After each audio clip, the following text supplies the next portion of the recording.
안녕하세요. 저를 정신이 나간 여자라고 욕하셔도 좋습니다. 사위에게 그날 모든 걸 내주었던 것은 딸을 위한 일이었습니다.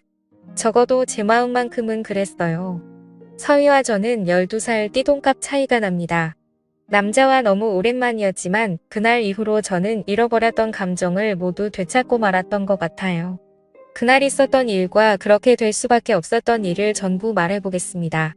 저는 시골에서 혼자 살고 있는 중년의 여자입니다. 딸을 낳고 얼마 지나지 않아 남편은 바람이 나서 저와 제 딸을 버리고 집을 나갔습니다. 살 길이 막막했지만 안 해본 일이 없을 정도로 고생을 하며 열심히 혼자서 딸을 키웠습니다.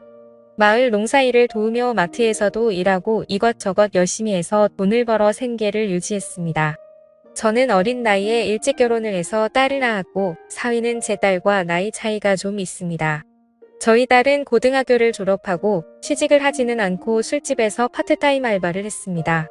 그러던 중 사위를 만나게 되었다고 말했는데 사위는 술집을 3개나 운영하고 있는 사람이라고 자신을 소개했죠. 차도 고급 외제차를 타고 다니는 사람인데 자수성가를 했다고 합니다. 산전수전 모두 다 겪어본 사람이라고 말이죠.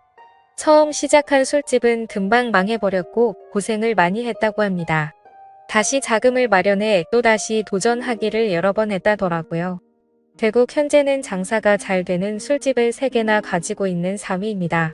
그리고 장사가 썩 잘 되지는 않지만 직원들 월급은 충분히 줄 수 있는 정도의 술집을 운영하고 있는 사람이었죠.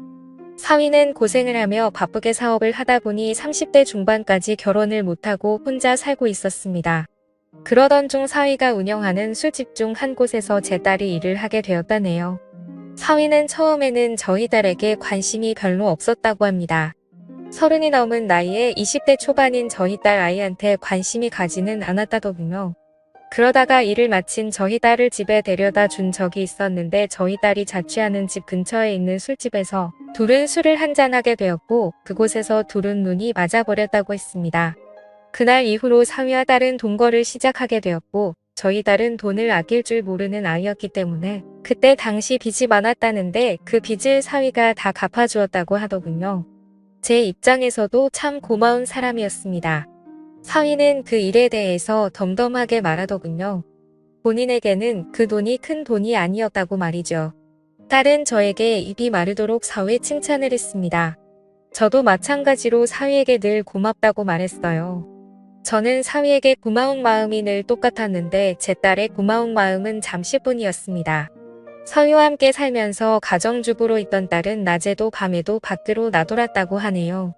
그러던 중 제 딸과 어떤 남자가 팔짱을 끼고 지나가는 것을 사위가 목격하게 되었고 사위는 딸의 이름을 크게 불렀는데 딸은 그 남자와 도망을 쳐버렸다고 합니다.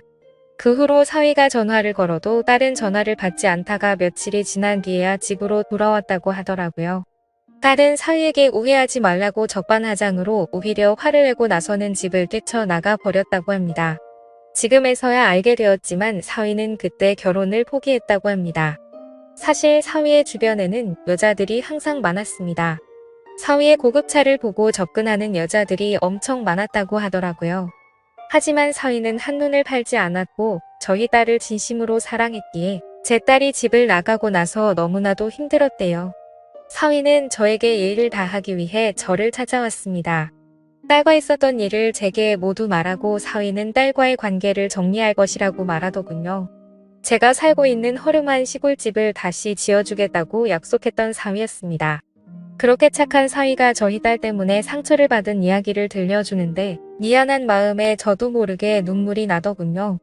혼자 마트에서 일을 하면서 살아가는 저도 외로운 여자입니다. 하지만 제겐 가장 소중한 딸 하나 있는 거 그게 위안이었고 그 딸 걱정으로 그 모진 세월을 견디며 보냈습니다. 딸이 얼른 좋은 남자 만나서 안정이 되었으면 하는 바람으로 살았죠. 사위를 만나 함께 사는 딸을 보며 좀 안심을 하고 있었는데 사위가 찾아와서 하는 얘기를 듣고 저는 충격을 받았습니다. 한참을 멍하니 있다가 사위가 일어나려고 해서 저는 잠깐만 기다리라고 말했고 사위에게 저녁 식사를 차려주었죠. 사위와 저녁을 먹으며 같이 술을 마셨는데 사위는 술이 오르는지 점점 많은 얘기를 하더군요. 사위는 저희 딸이 집을 나가서 너무 힘들다는 얘기도 했습니다. 그리고 자기가 어떻게 살아왔는지 얼마나 고생을 했는지에 대해서도 얘기를 하더라고요. 사위가 고생한 얘기를 할 때는 저도 눈물이 나더라고요. 저도 사위 못지않게 고생을 하고 살았던 것이 생각나 동병상련의 마음으로 울었습니다. 술에 취해서 그랬던 건지 사위도 울고 저도 울었습니다. 사위는 제가 얘기를 잘 들어줘서 고맙다고 하더군요. 저는 사위가 고마웠습니다. 딸과 짧은 기간 동거를 했을 뿐인데 사위는 저에게 예의를 다하기 위해 저를 찾아왔으니까요. 사위는 결국 딸과 헤어질 수밖에 없다고 얘기를 했고 저는 사위에게 뜻대로 하라고 말했습니다. 그리고 울고 있는 사위를 토닥여주며 안아주었습니다. 못된 딸 때문에 상처 줘서 미안하다며 사위를 안고 저는 이렇게 위로해 주었습니다. 이 말에 사위는 어린아이처럼 엉엉 울더라고요.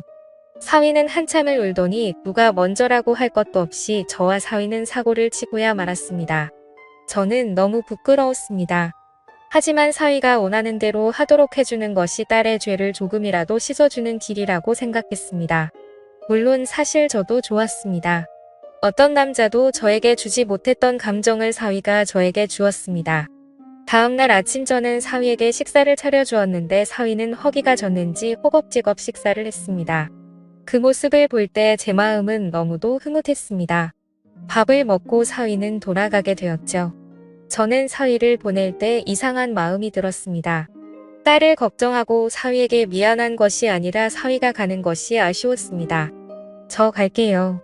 이렇게 말하는 사위에게 저도 모르게 언제 또 올 건지 이렇게 물어봤고 저도 모르게 나온 이 말에 깜짝 놀랐습니다. 사위는 대답을 하지 않고 그대로 갔습니다. 사위는 그날 집으로 돌아가서 딸의 짐을 모두 밖에 내놓고 딸에게 짐 가져가라고 연락을 했습니다.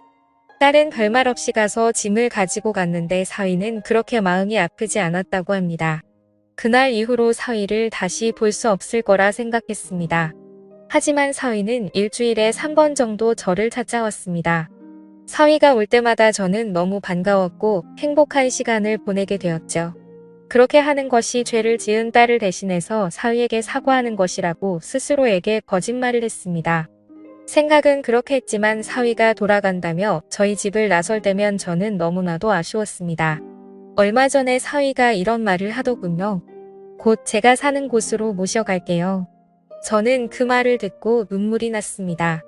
저는 사위에게 그런 소리 하지 말라고 했습니다. 딸을 대신해 자네에게 사죄를 한 것일 뿐 다른 욕심은 없다고 말했습니다. 사위는 그냥 그런 줄 알고 계세요. 이렇게 말하는데 저도 모르게 눈웃음을 치게 되더군요. 그리고 며칠 전 사위가 진짜로 트럭을 보냈습니다. 짐을 모두 실어 보내라고 하더군요. 저는 마지못해 저의 짐을 그 트럭에 실어서 보냈습니다. 이래도 되는 것일까 하는 생각이 들지만 어차피 한 번뿐인 인생인데 그냥 흘러가는 대로 살아보려고 합니다. 저는 밖에서 일하고 오는 사위를 위해 집안일을 하고 맛있는 음식을 합니다. 나중에 사위가 저를 필요 없다고 하면 말없이 사위를 떠날 생각으로 말이죠.